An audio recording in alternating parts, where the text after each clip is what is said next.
पाकिस्तान में वित्तीय संकट का मुद्दा उठा हुआ है जो कुछ महीनों से चल रहा है।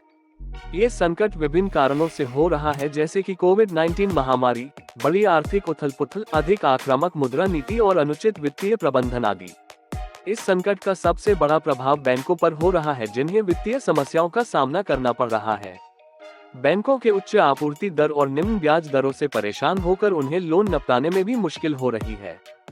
साथ ही उनके पास नकद नहीं होने के कारण वे निवेश भी नहीं कर पा रहे हैं।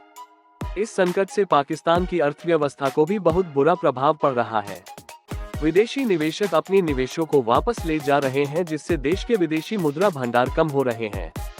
साथ ही यह संकट बेरोजगारी को भी बढ़ा रहा है। पाकिस्तान के आर्थिक संकट का मुख्य कारण विभिन्न कारणों का संयोजन है। इसमें मुख्यतः निम्नलिखित कारण हैं।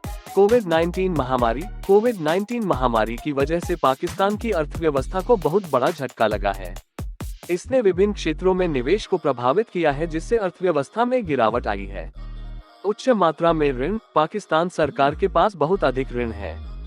यह अधिक ऋण समस्या की एक मुख्य वजह है। कमजोर मुद्रा, पाकिस्तान की मुद्रा कमजोर हो गई है।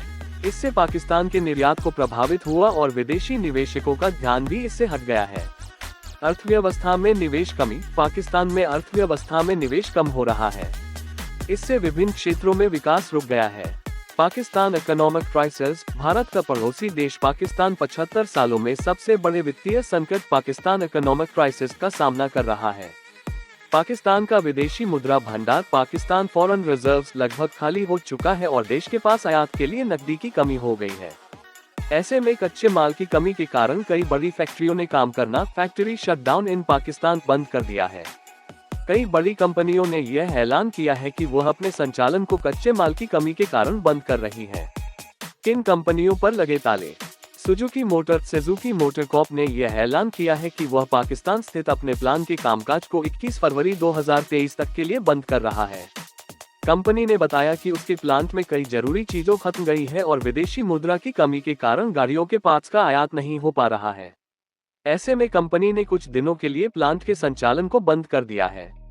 इसके अलावा धागों का निर्माण करने वाली company Khalid Siraj textile mills ने भी घोषणा की है कि वह अपने फैक्ट्रियों को 31 मार्च 2023 तक के लिए बंद कर रही है। कंपनी ने ये जानकारी पाकिस्तानी स्टॉक एक्सचेंज को दी है। गहराते आर्थिक संकट को देखते हुए टायर और ट्यूब बनाने वाली company Gandhara tyre and rubber company limited GTYR ने भी 13 फरवरी से तक अपनी फैक्ट्री के कामकाज को बंद कर दिया था।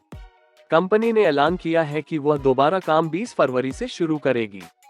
इसके अलावा देश में फर्टिलाइजर, स्टील और टेक्सटाइल की कई फैक्ट्रियों ने काम करना बंद कर दिया है। देश में है कच्चे माल कमी।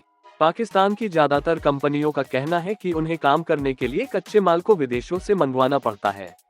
ऐसे में फॉरेक्स रिजर्व्स की कमी के कारण उन्हें माल मंगाने में दिक्कतों का सामना करना पड़ रहा है। कंपनियों को पेमेंट क्लियर न होने के कारण उनका माल बंदरगाहों पर पड़ा हुआ है। ऐसे में देश में बड़ी संख्या में लोगों की नौकरियों पर भी असर पड़ सकता है और टेक्सटाइल सेक्टर में काम करने वाले 70 लाख लोग बेरोजगार हो सकते हैं। वीडियो पसंद आए तो लाइक, शेयर और सब्सक्राइब करें नॉलेज हब को।